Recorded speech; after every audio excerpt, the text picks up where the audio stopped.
Alright, I know that Prehistoric Kingdom hasn't even gotten its second update yet. I know that there's far more important things that need to be added first. However, I'm a selfish squirrel, so I'm going to talk about the things that I would like to see being added to Prehistoric Kingdom. And maybe you want to see these things being added as well. So let me know down below in the comments what you would like to see being added to Prehistoric Kingdom. Maybe you agree with the list, maybe you don't. Let me know down below in the comments. And now let's continue, shall we?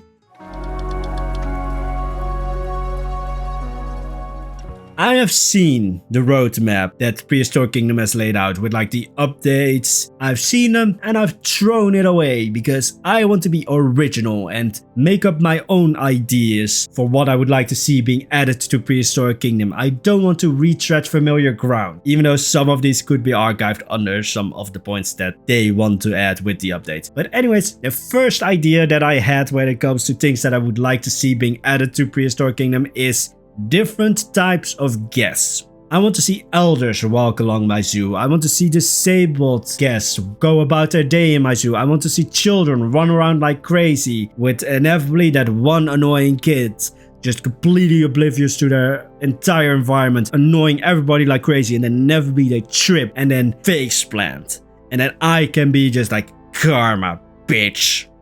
Of course, I wouldn't say that, but we've all been there. Or I'm just a monster, which is completely fair. But anyways, besides like the visual variation, because of course elders, disabled people, children, they are going to look different. But besides the visual variation, which is already like really nice, it would be even more amazing if it also has a gameplay impact. Like right now we have the default adult guest, like every guest plays the same. But if you have the different types of guests with the elders, disabled people and the children, not only having a visual component to that, but also a gameplay component will make it just so much more interesting to play into what your guests want, what they need.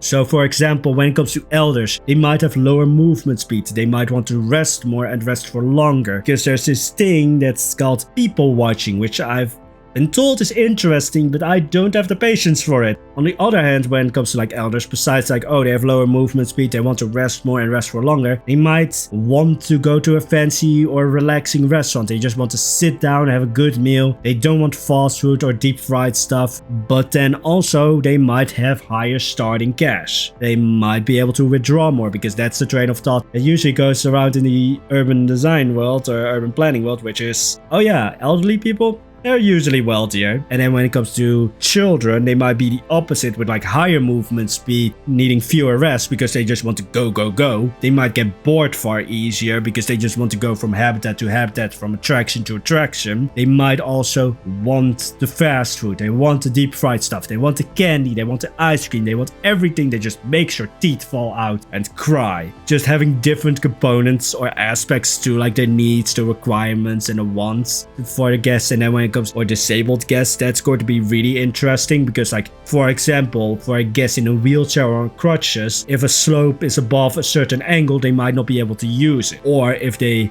are able to use it or try to use it, their energy and happiness needs just drain. Like they just, if it's like staircases or beyond a certain angle, it's just like, yeah, it's off limits for them. And then you might want to consider like, oh, if I want to like play into like being able to have disabled people or disabled guests go all about my zoo, I might want to invest in wheelchair lifts or other kinds of lifts, which would make it really interesting when it comes to like visually impaired people, when they have like the visual guidance sticks, which is definitely not the right word for it, so I apologize in advance for that. But if you have those, or like a guidance dog, which completely tied to visually impaired but also other disabilities, but that you need to make space for that. Another way that this can go is that this kind of goes for disabled group, but also for elderly, that they might want like staff tours more readily. When it comes to disabled guests, it could also be that like, oh, they don't really have like special needs besides like the specialized infrastructure, like they are okay with fast food, they're okay with restaurants and such. If you have like the specialized infrastructure, that you just get like a happiness boost from them, because sadly it's not everywhere that you have zoos and parks that are built with disabilities in mind. So maybe you get a happiness boost from them if you have it. And then when it comes to like disabled guests and elderly guests, that they might want to go on transport rides more often, which is the second point. When it comes to transport rides, these are just going to be a thing. Like, I just feel it in my little squirrel bones that we are inevitably going to get transport rides in Prehistoric Kingdom. My thing with transport rides is just,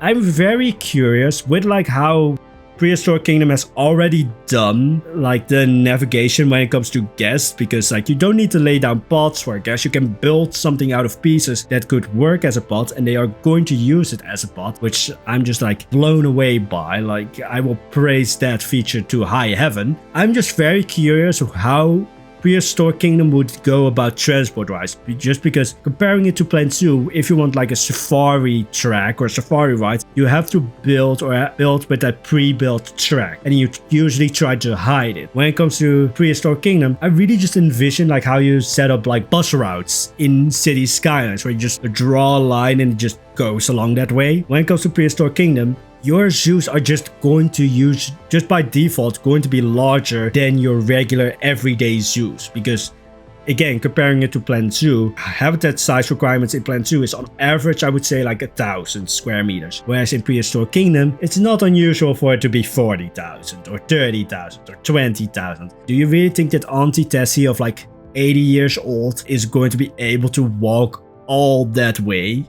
Having transport rides just for transporting people from point A to B is already going to just be a thing that is going to be needed. And then also, of course, with safari tours, if it's like a cart or a safari car, don't have it so that guests ride them, because we all know what's going to happen if you have a guest riding one of those carts. Like, these need to be handled by staff. If you let a guest, or even worse, us ride it, we are going to turn this into GTA. Like, we are going to ride over people. Like, we have all played Roller Coaster Tycoon. If you give people a way to murder the guest, we're going to do that. I think I've already seen that people were like, can I throw people in a Tyrannosaurus Rex habitat?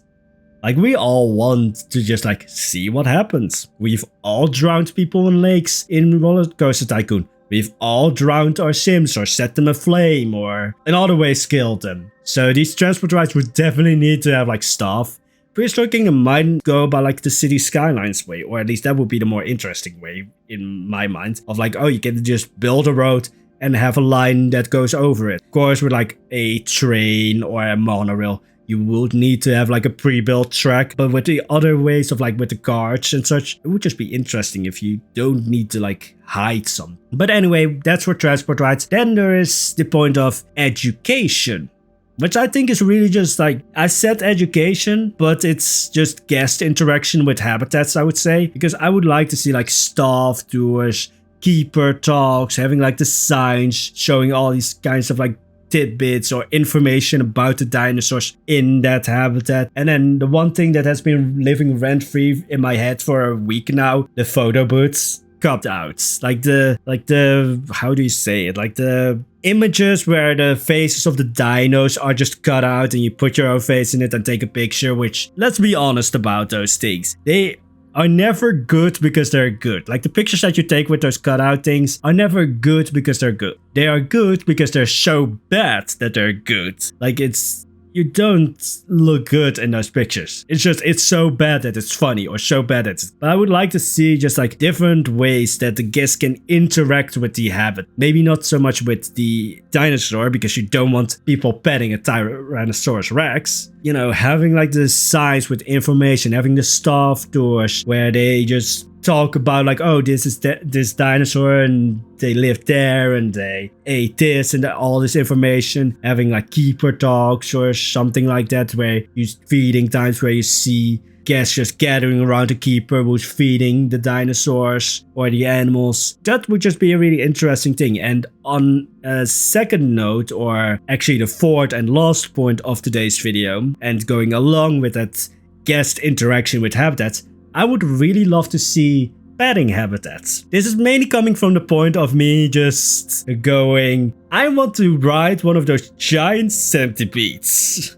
This is a really, well, I mean, in entirety, this video is a bit selfish because it's just my points. I want to ride one of those giant centipedes that I think was like over like 5 meters. I think I heard somewhere that like a human could stand on those things or those creatures or animals and they wouldn't really care. Or maybe I misheard it and maybe I'm now thinking the way that people will see a stranded dolphin and think, I want to take a picture with that thing. If you're one of those people who see a stranded dolphin or sea creature and just think, I need to take a picture with it, get lost. Put it back into the ocean and then get lost. But anyways, there's definitely going to be like, I'm a complete noob when it comes to dinosaurs and animals, so I have no idea, but there's always cute animals that might not tear your hand off if you get close to them. And especially when it comes to like different types of guests, this would be really an attraction that kids would like. But like, I mean, petting zoos right now are really geared towards kids. Having like petting habitats for kids in Prehistoric Kingdom would just be a really fun addition. Maybe not a petting habitat, but just a smaller habitat that's not an aviary. Because as I've already said with transport rides, habitats in Prehistoric Kingdom are just going to be a lot larger in general.